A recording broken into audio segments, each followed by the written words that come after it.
Shalom Bapak Ibu yang ada di Zoom dan yang ada di YouTube. Masih dalam tema besar home ministry, yaitu tentang pengorbanan. Saya hari ini akan spesifik membawakan tentang darah. Nah, ketika kita membahas tentang darah, pasti tidak bisa kita lepaskan dari yang namanya pengorbanan. Bahkan yang kita tahu, seluruh agama di dunia, mau agama apapun itu, ketika mereka berbicara tentang pengampunan dosa, tidak bisa dipisahkan dengan darah, dengan pengorbanan, dengan penyembelihan. Mau agama apapun, mau kepercayaan animisme, dinamisme, mau kepercayaan apapun dari sejarah dunia, semua ketika mereka berbicara tentang pengampunan darah tidak bisa dipisahkan dengan korban. Dengan yang namanya korban, pasti ada darah yang tercurah. Hari ini kita akan spesifik membahas tentang darah menurut kekristenan.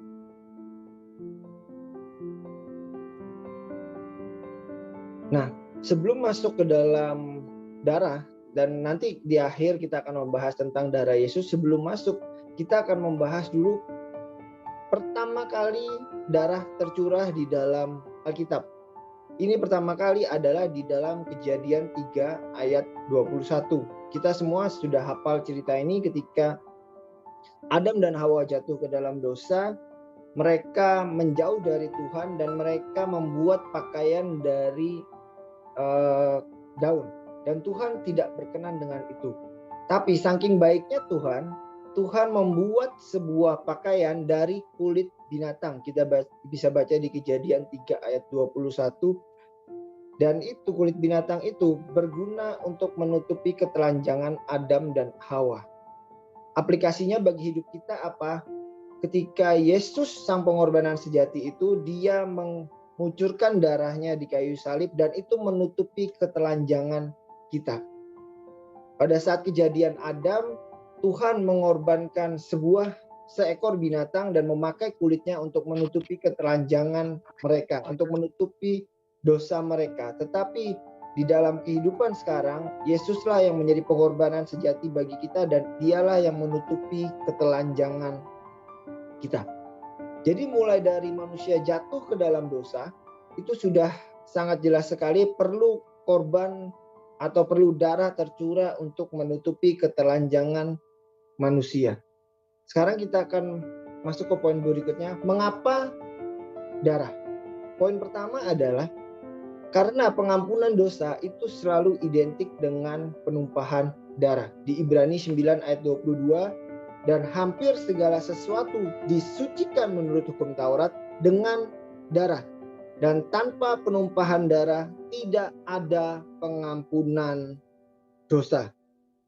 Sangat jelas sekali dikatakan di Ibrani, tanpa penumpahan darah tidak ada pengampunan dosa. Yang kita tahu Bapak Ibu, sampai hari ini di Israel sana mereka masih mempersembahkan korban pengampunan dosa. Setiap setahun sekali mereka masih mempersembahkan korban pengampunan dosa. Bahkan saudara kita juga masih setiap tahun mempersembahkan korban. Dan itu sudah sangat jelas dicatat di dalam hukum Taurat, pengorbanan penumpahan darah tidak ada pengampunan dosa. Jadi di dalam kehidupan manusia sudah sangat akrab sekali dengan penumpahan darah. Karena mereka mempercayai di balik penumpahan darah itu ada pengampunan dosa. Kemudian alasan kedua kenapa harus memakai darah? Karena nyawa makhluk hidup ada di dalam darahnya. Dan aku telah memberikan darah itu kepadamu di atas mezbah untuk mengadakan pendamaian bagi nyawamu, karena darah mengadakan pendamaian dengan perantaraan nyawa. Jadi ada dua alasan mengapa kita menggunakan darah sebagai bentuk pengorbanan untuk mendapat pengampunan dosa. Karena di dalam darah terdapat nyawa makhluk yang ada di dalam darahnya. Biarkan Alkitab menjelaskan Alkitabnya. Dari mana kok bisa di dalam darah ada nyawa? Satu contoh nyatanya adalah ketika Kain membunuh Habel. Kita bisa baca itu di dalam Kejadian 4 ayat 10. darah Habel berteriak kepada Tuhan. Itu bisa dikatakan di dalam darah itu mempunyai nyawa. Kemudian dalam dunia kedokteran modern sekarang, ketika kita sakit, yang diperiksa adalah darah kita. Jadi sangat jelas sekali dikatakan di dalam darah ada nyawa makhluk hidup. Kemudian yang kedua, ketika Kain dan Habel mempersembahkan korban kepada Tuhan, yang diterima adalah persembahan Habel. Kenapa persembahan Habel diterima? Bukan karena Habel orangnya baik, bukan karena Habel melakukan segala sesuatu untuk Tuhan, bukan, tetapi karena Tuhan disukakan dengan pengorbanan yang berbau darah. Kain mempersembahkan korban berupa hasil tanaman, hasil tanah. Habel mempersembahkan korban bakaran, korban sembelihan, dan itu yang disenangkan, itu yang menyenangkan hati Tuhan. Kenapa persembahan Kain ditolak? Karena Kain mempersembahkan dari hasil tanah. Karena pada saat itu tanah sudah jatuh ke dalam dosa. Jadi logikanya adalah Kain mempersembahkan dari hasil yang Kain mempersembahkan dari sesuatu yang berasal yang sudah berdosa dan itu tidak berkenan bagi Tuhan. Tetapi Habel dia mempersembahkan berupa korban sembelihan dan di situ ada darah tertumpah dan Tuhan disenangkan dengan penumpahan darah. Bukan berarti Tuhan itu jahat, enggak. Tuhan bekerja, Tuhan itu Tuhan yang baik. Dari Kejadian sampai Wahyu, Tuhan merupakan Tuhan yang baik.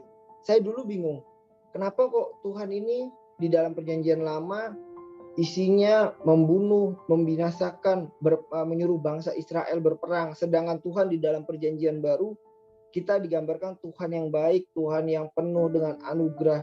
Ternyata Tuhannya sama Bapak Ibu. Dari Kejadian sampai Wahyu, Tuhannya sama. Bahkan di Ibrani juga dikatakan Yesus Kristus sama dulu, sekarang, dan selamanya.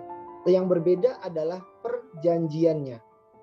Sama seperti saya ambil contoh misalnya kita bangsa Indonesia sekarang hidup di dalam pemerintahan Jokowi, berbeda dengan program ketika zamannya SBY, zamannya Soeharto, berbeda. Tetapi sama-sama di bawah yang namanya presiden. Nah sama seperti itu, kita punya Tuhan yang sama, Tuhan yang tidak berubah, tetapi programnya berbeda, tetapi perjanjiannya berbeda. Kenapa Tuhan di Perjanjian Lama menyukai darah? Karena perjanjiannya memang seperti itu. Jadi bukan berarti Tuhan pilih kasih, Tuhan pilih Habel, kemudian Tuhan tidak menyukai Kain, tidak. Karena perjanjian saat itu Tuhan disukakan dengan penumpahan darah. Jadi ada dua hal kenapa kita memakai darah. Yang pertama tadi karena ada nyawa makhluk terdapat di dalam darah, dan karena darah mengadakan pendamaian dengan perantaraan nyawa.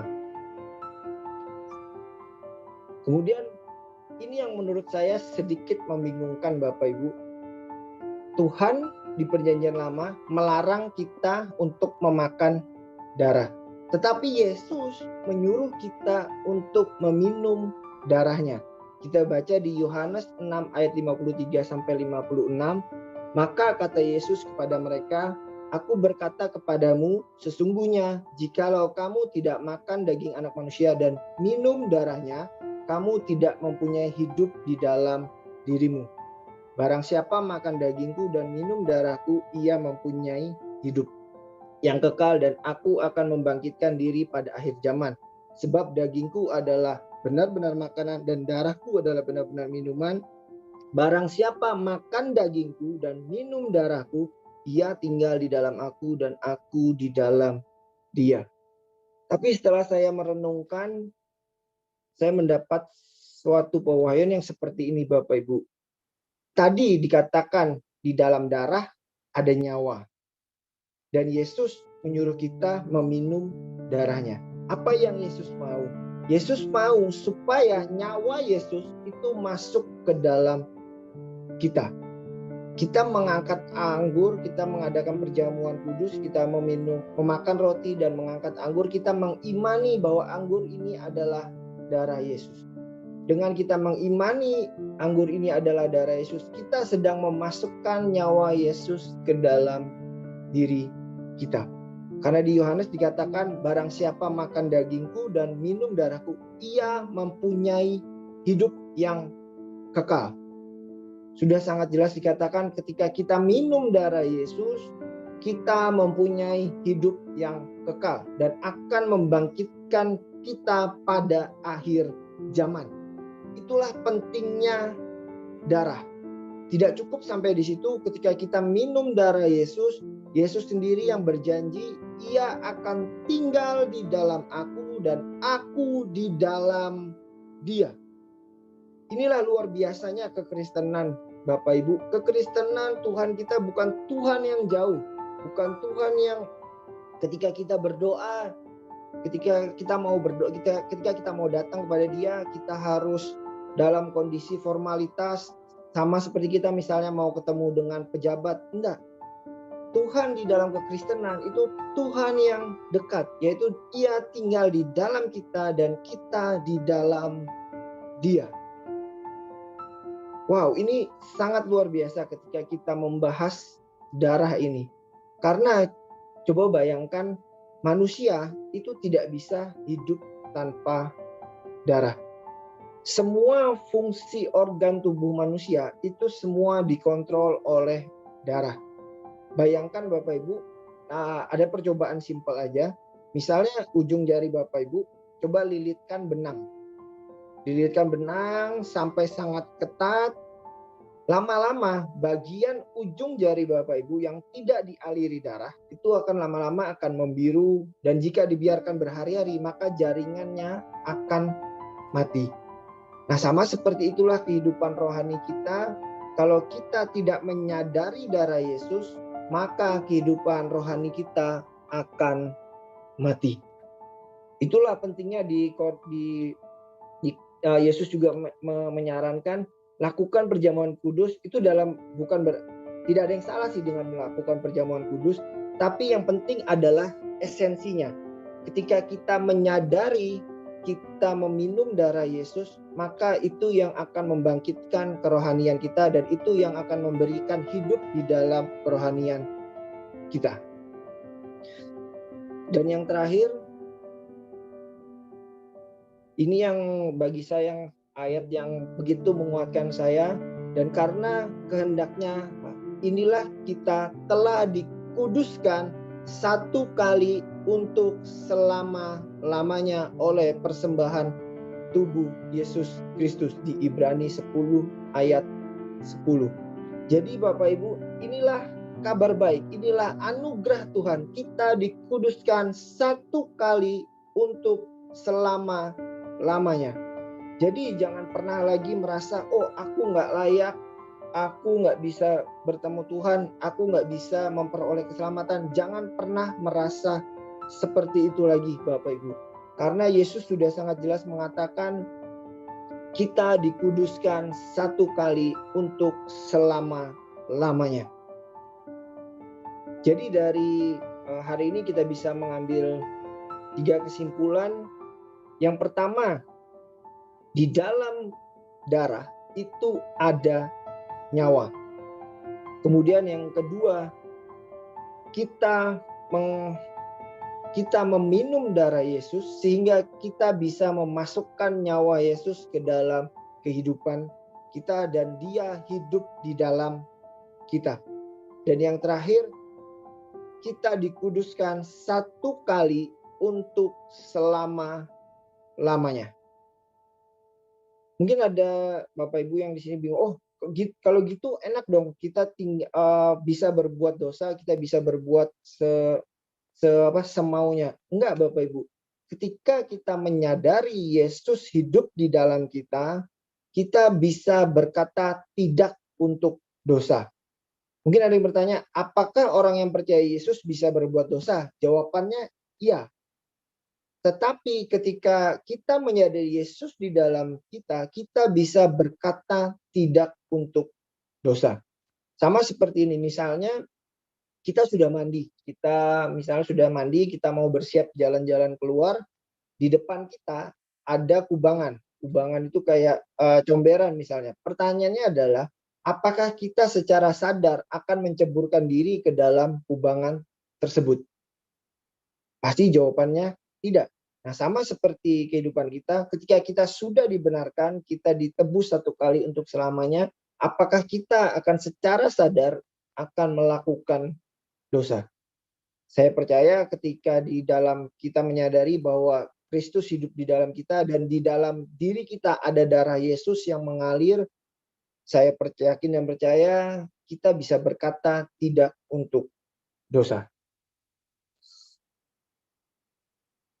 Jadi saya sampai pada terakhir kesimpulan, sadari Bapak Ibu, yang paling penting itu sadari. Karena di Roma 12 Paulus juga mengatakan berubahlah pembaharuan budimu, berubahlah pemikiranmu dengan pembaharuan budimu. Mulai dari sekarang pikirkan, sadari bahwa ada darah Yesus yang mengalir di dalam tubuh kita. Amin. Tuhan Yesus memberkati. Saya kembalikan ke Pastor Raymond. Terima kasih buat Pastor Agus yang sudah menyampaikan firman Tuhan malam hari ini. Kita bicara tentang pengorbanan dan kita berbicara tentang darah. Luar biasa saudara.